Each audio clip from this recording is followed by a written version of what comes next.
Hello, and welcome to Skynet Today's Let's Talk AI podcast, where you can hear from AI researchers about what's actually going on with AI and what's just clickbait headlines. This is our latest Last Week in AI episode, in which you get a quick digest of last week's AI news, as well as a bit of discussion between two AI researchers as to what we think about this news. To start things off, we'll hand it off to Daniel Bashir to summarize what happened in AI last week, and we'll be back in just a few minutes to dive deeper into these stories and give our takes. Hello, this is Daniel Bashir here with our weekly news summary. This week, we'll discuss more news from Google and Clearview AI, emotion recognition, and AI for drug development. First off, the Gebru saga continues. After the dismissals of Timnit Gebru and her ethical AI co-lead Margaret Mitchell, multiple Google employees have left the company. Now, according to Bloomberg, research manager Sami Bengio, who oversaw Google's AI ethics group, resigned on Tuesday, April 6th. Bengio joined Google in 2007 and managed hundreds of researchers in the Google Brain team. Bengio, who directly managed Gebru and Mitchell and was considered an ally by the co-leads, announced his departure in an email. Bengio had developed multiple popular machine learning frameworks, including Torch and TensorFlow, and was instrumental in helping to build Google Brain. Next, BuzzFeed News has more news for us on the Clearview AI front. While the NYPD stated in early 2020 that it had no relationship to the controversial facial recognition company, documents from a new public records request reveal that the NYPD used Clearview as early as 2018 and has maintained a relationship with the company. The documents include emails and official contracts authorizing a Clearview trial from December 2018 to March 2019. The NYPD's relationship with Clearview included in-person meetings and customer support from CEO Juan Tontat. On Monday, April 5th, an NYPD spokesperson did not answer questions about the interactions and described facial recognition as a limited investigation tool. During the pandemic, technology companies have pitched emotion recognition software for monitoring workers and even children remotely. As researcher Kate Crawford writes for Nature, one example is the system 4 Little Trees. Developed in Hong Kong, the program claims it can assess children's emotions while they do classwork. A 2019 review of the literature found no reliable evidence that AI can detect emotions, and there's growing scientific concern about the use and misuse of emotion recognition technologies. Prominent researchers already support regulation for such technology. As Crawford writes, just as countries have regulations to enforce scientific rigor in developing medicines, so should they have regulations about technology making claims about our mental states. A while ago, Google DeepMind claimed a solution to the protein folding problem, stating that their AlphaFold algorithm could be used in the future to aid drug discovery. Recently, more progress has been made on that front. As SciTech Daily reports, thanks to work from the Chalmers Institute of Technology in Sweden, AI can now generate novel, functionally active proteins. One of the researchers states that this work offers the potential for numerous applications, including faster and more cost-efficient development of protein-based drugs. Among other benefits of the AI-based acceleration of protein engineering is driving down development costs and realizing environmentally sustainable industrial processes and consumer products. That's all for this week's news roundup. Stay tuned for a more in-depth discussion of recent events. Thanks, Daniel, and welcome back, listeners. Now that you've had the summary of last week's news, feel free to stick around for a more laid-back discussion about this news by two AI researchers. One is myself. I am Dr. Sharon Zhou, a graduating fourth-year PhD student in the machine learning group working with Andrew Ng. This means I defended, by the way. I do research on generative models and applying machine learning to medicine and climate. And with me is my co-host. I am Andrei Kurenkov, not a doctor yet, but hopefully on the way there. Very soon. Hopefully, yeah. I'm a third-year PhD student at the Stanford Vision and Learning Lab. I focus mostly on learning algorithms for robotic manipulation and a bit of reinforcement learning. Alrighty, so as usual, we're going to go ahead and dive straight in to discussing last week's interesting news with respect to AI.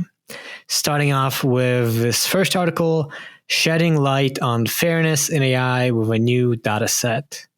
So this is quite an interesting article, I think, that's talking about a new dataset released from Facebook. And basically in their press release, just quoting here, Facebook AI has built and open sourced a new unique dataset called Casual Conversations, consisting of 45,186 videos of participants having non-scripted conversations. It serves as a tool for AI researchers to surface useful signals that may help them evaluate the fairness of their computer vision and audio models across subgroups of age, gender, apparent skin tone, and ambient lighting. And kind of a cool thing here is that these are paid individuals who explicitly provided their own age and gender. And this is apparently something new and different from what's existed. So that's kind of a fairness angle there. I think there's a bunch of interesting details that you saw here. What sort of stood out to you, Sharon? Well, what stood out to me was that AI researchers are now thinking a bit more intentionally about their data sets and what licensing or using their data set means and what is allowed, what kind of applications, downstream use cases are allowed and what aren't, like you can't predict certain things from this data based on the user agreement. And I think this is a step towards, maybe the government hasn't figured out regulation yet, but people and researchers are starting to think about this a lot more and starting to set a really important precedent, I think, in how we release data sets now, where we're thinking about, bias and fairness a lot more. Yeah, for sure. This is quite interesting. First, because that's sort of the intention of the data set, right? To evaluate the fairness of different models across different subgroups. So trying to catch bias in models, which is obviously a problem we've seen a lot of. And as you said, another part here, what's interesting is that there's actually a data user agreement that doesn't allow certain tasks, like training models that identify gender, age, and skin tone. And we've seen, quite a few kind of controversies arise, especially because of applications of AI that have been questionable in terms of should you even do this, even if it sort of works. So we've seen like predicting sexual orientation from your face, or we've seen like generating an image of your face from your tone of voice. That was actually, both of those were papers that I think were published and led to some criticism. At good venues too.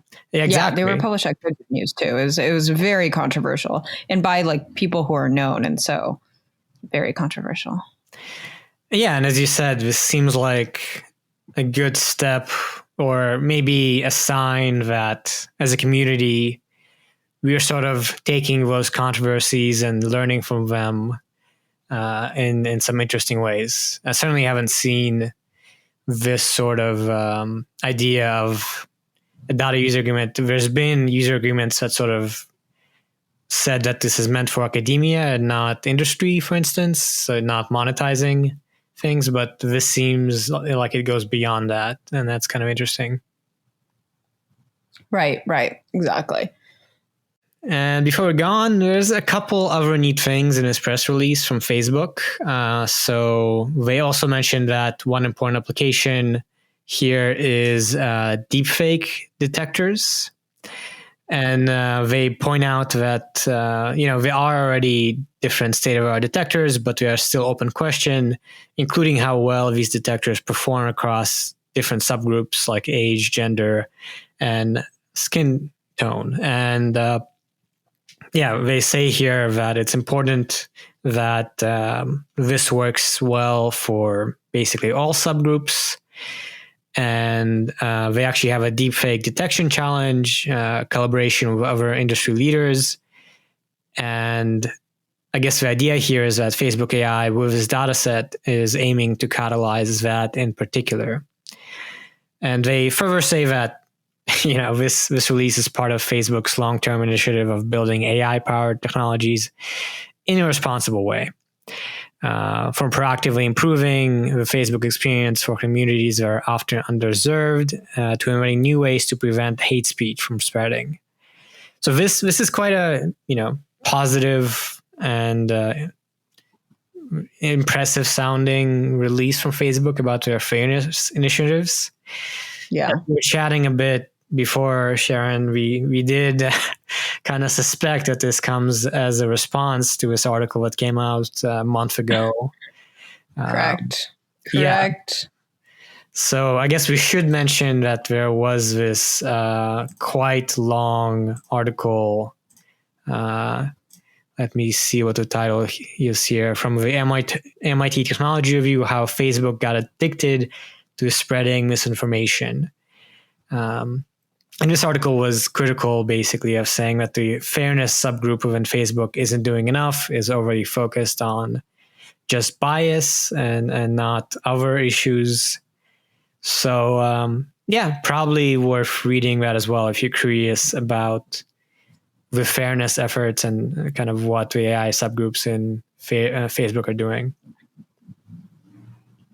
Right, absolutely. I think it's important to delve into what each company is actually doing behind like the name of their groups, because that doesn't necessarily mean that's what they're doing. I guess the most famous one is Google's ethics team. Yeah. No comment. No more comments. We've talked about it enough. Yeah. Yeah. The world has talked about it enough, but probably not enough at the same time. Yeah. It is kind of neat. I think, this does point to the field of AI ethics and fairness in AI maturing, where you have efforts like this that are actually doing some. You saw a lot of sort of statements of principles and ethic checklists and things like that in the years prior, and it's neat now to see tools and data sets and techniques being developed more so. And at the same time, there's more reporting that is really high quality about these issues. So overall, both things are, I think, showing that we as a field are kind of progressing in this sense. Right. Absolutely. So speaking of ethical AI, our next article is titled "Government Audit of AI with Ties to White Supremacy Finds No AI." This is from VentureBeat. And so there's a lot to unpack in that title, but basically news broke this month that the Banjo CEO, Damien Peton, was actually part of a white supremacist group, and Banjo is used for surveillance. And what's more is that they are actually not using AI at all behind the scenes. And so a lot of questions around algorithmic bias and discrimination, as well as privacy, have been raised on this company, since they both have these ties to this white supremacist group, but also are not really using AI as a technology. And so it's very suspect. And the state of Utah actually halted their over $20 million contract with Banjo recently due to this. Any thoughts on this, Andre? Yeah. Surprise or no surprise? Yeah, a mix of the two, I would say. So we were chatting a bit before we started that, this idea of companies claiming to be AI powered, but in fact, behind the scenes is just people running it or some software and no actual AI at all. And the AI is just marketing, might be more common than is understood, because it's kind of hard to know. Actually, I was talking to a friend yesterday and found this funny. There's a company that measures your body composition and measures your body fat using fancy sensors or whatever. Yeah. And their name was Dexafit, and I actually tried them out a couple of years ago, and apparently like last year or this year they changed their name to Dexafit.ai. Oh my God. So there's definitely, I mean, I think maybe we're a bit past this phase, but there was definitely a phase where a lot of companies, putting .ai in their name, and it was often unclear to what extent this was true. And this example in particular is definitely showing that there needs to be more capabilities on kind of doing auditing when you decide to work with a particular company. Here, Yes. like, it's funny, there was a contract, right? A 20 million contract. And only now, it turns out there was no AI there at all. Hey, they had great salespeople. Fortunately, no one on tech. Awkwardly. Very awkward. Mm-hmm. Yep. Yeah. Well, I'm not super surprised. Then having no tech part, not really surprised, since, like, I don't know, Theranos was kind of like that. But but like, there's just like a lot to unpack here, that they have a lot of like vaporware, but also like really suspect things. If they don't have the tech, then what's happening? Is it just like a white supremacy group deciding who, like, as people, like what's going on and stuff like that? It's like, or who or what the government or what the police should do. It's really them taking control of that, and that's quite scary to think about as well, by itself like that. Yeah. It is interesting here. It's also noted that the federal government is currently funding an initiative to create tech for public safety. And there is the National Institute of Standards and Technology, which now assesses the quality of facial recognition system. And presumably working to create additional standards for things like surveillance, autonomous driving, things like that. So this case, I think, showcases the need for that, and Mm-hmm. quite dramatically as well. Mm-hmm. Yeah, definitely. I'm glad NIST is on it. Exactly. Before we move on, something fun here. The audit report that exposed that there's no algorithm is actually publicly available. It's like 25 pages. You can go and read it. So let me just quote to you kind of a fun bit. So this is from the Office of the State Auditor by the Attorney General of the state of Utah, and is about limited review of Banjo. And we can skip here to, there's apparently this system called Lifetime that Banjo was touting. Mm-hmm. And apparently Banjo represented the ability for Lifetime to perform live event detection based on integration of data from outside sources, such as social media or private security data.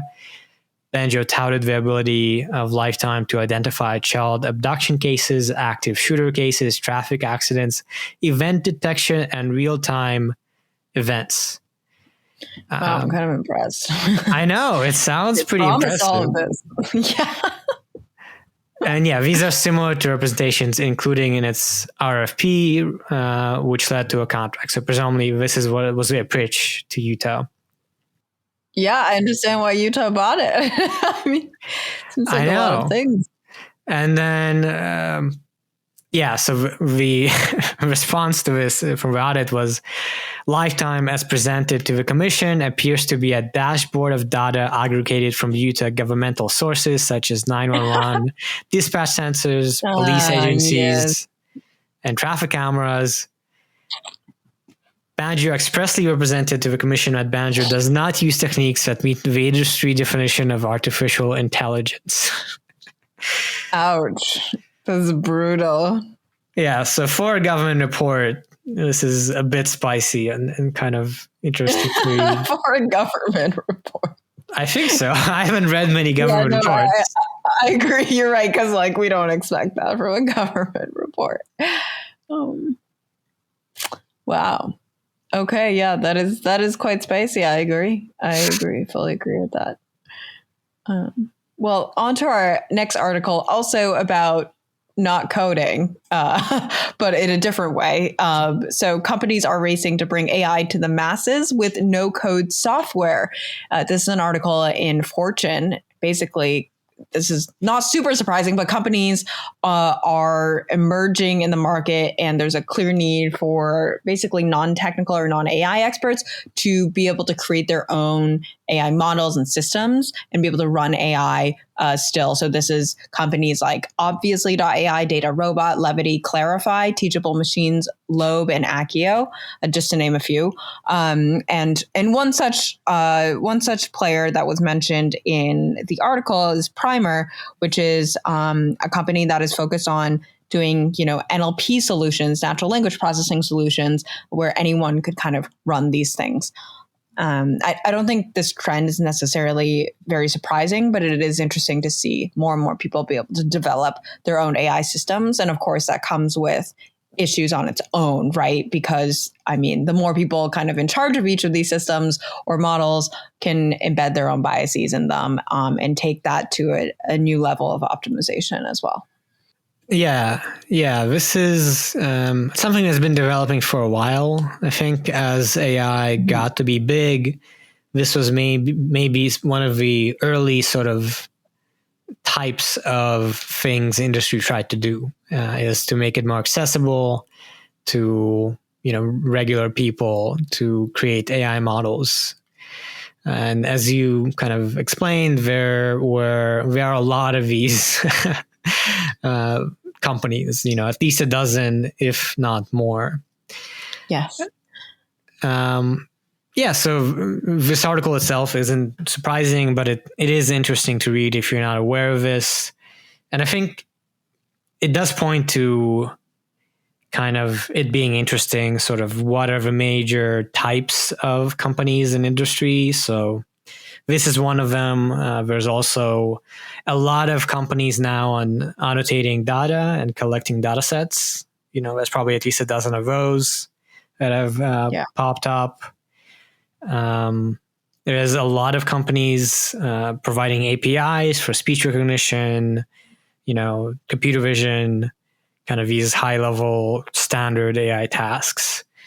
So I've always found it interesting where you get dozens of companies doing sort of the same thing, which happened with AI very quickly as it got big. And I guess, it'll be interesting kind of which of these get to be mature and actually turn out to be big, as opposed to, I guess, a majority of them won't be around much longer. Right. And it's also interesting to see all these pop up because there are use cases, and now it's almost like AI is becoming more of a consumer product as opposed to just like something that Google runs internally. And so it's just becoming more widespread in terms of what people use. Yeah, this makes me think, I think the worst thing that could be the result of this being so accessible. I think with big companies, they have the money and generally getting expertise, right? People who know AI, and there's so much hype around AI, but there's a lot of people graduating, having taken classes and things like that. And Google and Facebook have internal classes as well, so there's many ways to learn. Right. But what I suspect is these, super accessible things, we're going to get more kind of individuals, small teams, building little web apps and apps that are very dubious. So this reminds me of when there was this Genderify, where you enter text and guess the gender based on it. That was like really ridiculous. And I could foresee more of those sorts of things happening. Yeah, that could definitely happen. You're right. And I think a lot of these are selling to small businesses as well as consumers. So it'll be a mix of things. And it's just like, well, if everyone has their hands on AI, what does that look like for the world? Yeah, exactly. So, something interesting to look to. It also reminds me, personally, I haven't used any of these tools. I mean, you and I, Sharon, are all too comfortable writing code with AI, I'm sure. This is too comfortable is the right term here. Probably shouldn't be this comfortable, to be honest. For our own good, that is. We've spent too many hours debugging and figuring out different things. It's very sad. It's very sad. But at the same time, I have used some kind of similar tools. So there are, in particular, a few tools that that make it easy to create AI-based art. And yeah, so I've used some of these tools. I'm blanking on names, but they're quite popular. And, you know, one of them has this idea of evolving art by mixing different things using generative models. And you just click on different images and, you know, use some sliders, and there's no need to do any coding on your own. Yeah. Art Breeder. Yeah, Art Breeder, exactly. Yeah. So that's the one I've used. And then it's really interesting. There's a really thriving community in Art Breeder. The tool itself has really evolved over time. And that's a case where I think no code AI, which it is in a sense, right? Definitely. Absolutely. Exactly. I don't know. Have you played at all with Art Breeder? Oh, I've played a ton with Art Breeder, and I've showed it in my class and in both my classes. And yeah, I know Joel too, the person who made it. It's incredible that they've developed such a huge community around it. I'm like super impressed. And I feel like, honestly, it's the best way to interact with a generative model. Exactly. Yeah. And reading this just reminds me I should go back and play with some more. At one point I got really into it and generated like dozens of images, and then got a bit out of it, but it'll be interesting. Like right now, it's quite powerful. You know, you should, if it sounds cool, I would say, listeners, you should just Google Art Breeder and play around with it and be amazed. Be amazed. Yes, definitely. I was pretty amazed. Even as researchers, it's pretty amazing. Yes. I feel like it's just the best way to interact with a GAN, because that's what they are. Alrighty. And then on to our last article. Something also kind of fun and also kind of related to art, as we were just discussing. The name of the article is New Nirvana Song Created 27 Years After Kurt Cobain's Death Via AI Software. And this is from Billboard.com. And yeah, this is quite interesting. So the story here is that there's a new musical project titled Lost Tapes of a 27 Club that utilizes AI to analyze up to 30 songs per selected musician who struggled with mental health issues and died at age 27, which includes the kind people like Kurt Cobain, Jimi Hendrix, Jim Morrison, and Amy Winehouse. And this is done by Over a Bridge, and Toronto-based organization aiming to raise awareness about mental health within the music community that created this Lost Tapes of the 27 Club. And they've already released several songs, including this one that sounds like Nirvana, and others. One other that sounds like it's by Amy Winehouse.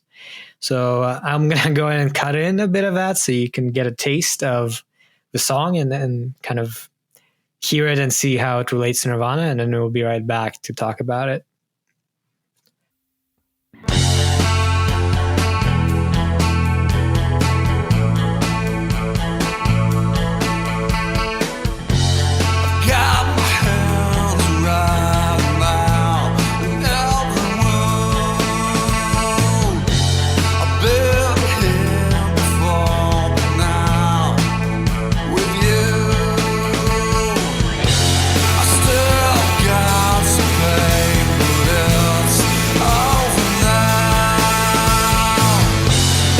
All right, we're back. So that I hope you were impressed. I was impressed when I listened to that. It sounded like Nirvana to me, and also like a good song in general.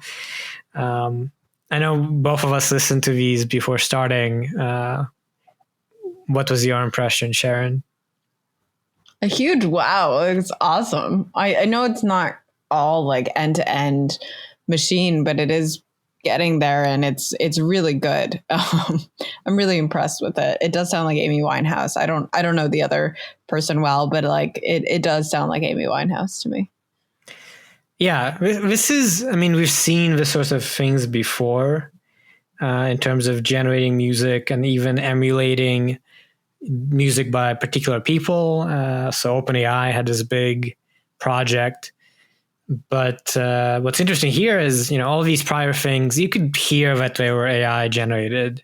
There was kind of AI artifacts or something like that, where even if the overall style and sort of genre and, voice were sort of on, they were still quite, I don't know, dirty or had all these like weird AI artifacts. Whereas here, it really sounds clean. It sounds like a song that could be released.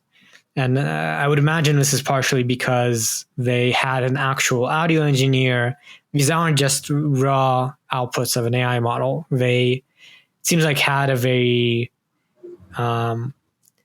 they figured out how to do this in a good way, where they used different AI components. So they used Magenta to get analysis of the compositions of these artists' songs. Then they used a genetic algorithm to create, or they used, also a neural network to analyze artists' lyrics. So it's another case where the combination of AI and a talented human who has a lot of skills can be better than just trying to use AI. And anyway, quite an inspired project, quite an interesting use of AI. And personally, I think it's an interesting way to raise awareness about mental health for musicians. It's not something I would have thought of. Yeah, I thought it was great that they kind of led with that.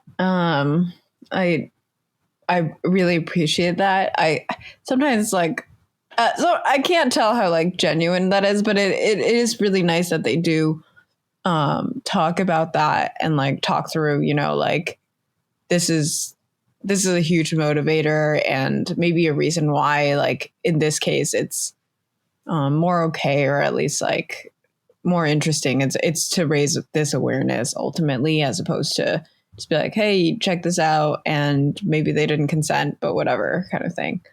To me, it seems fairly authentic, right? It's actually shocking to think that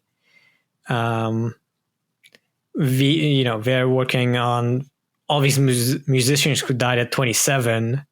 So that's super young. I'm now 28, right? So that seems like a super early way to die, and it's quite tragic, obviously. Yeah. So I haven't seen an application of AI that was this interesting and kind of had this sort of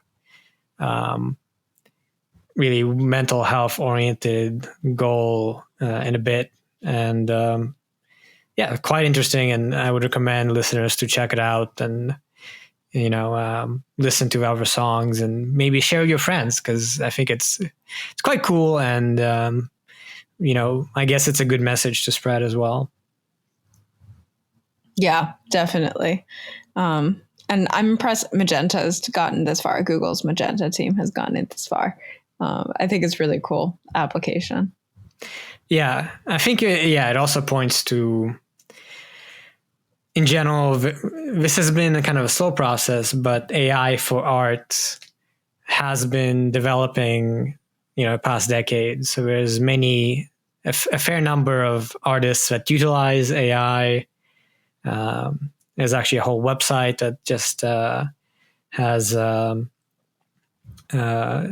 curated list of all of these applications, and this is showing now people outside software engineering, people who are not, software engineers, not really talented in that sense, who are maybe more musicians, are now able to start using tools that are out there to do interesting things, which really only started happening, in the past year or two.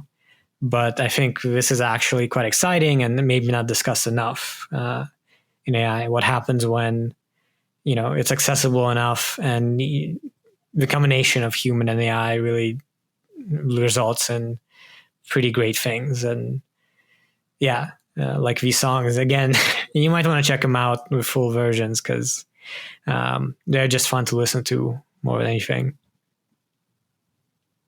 Yeah, they're pretty intense. And so with that cool article, thank you so much for listening to this week's episode of Skynet Today's Let's Talk AI podcast. You can find the articles we discussed here today and subscribe to our weekly newsletter with similar ones at skynettoday.com. Subscribe to us wherever you get your podcasts, and don't forget to leave us a rating and a review if you like the show. Be sure to tune in next week. Be sure to tune in next week.